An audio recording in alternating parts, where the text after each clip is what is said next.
Over time, a knee replacement may show signs of wear and tear. When this happens, your doctor can offer revision surgery.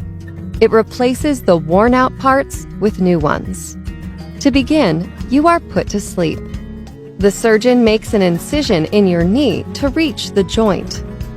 Your patella, the kneecap, is moved aside so the surgeon can look for problems with your bones and soft tissues.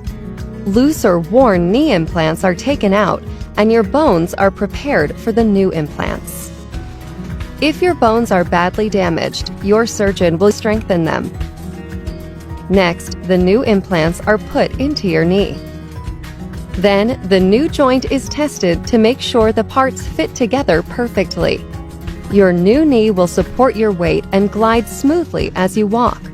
Finally, your incision is closed and bandaged.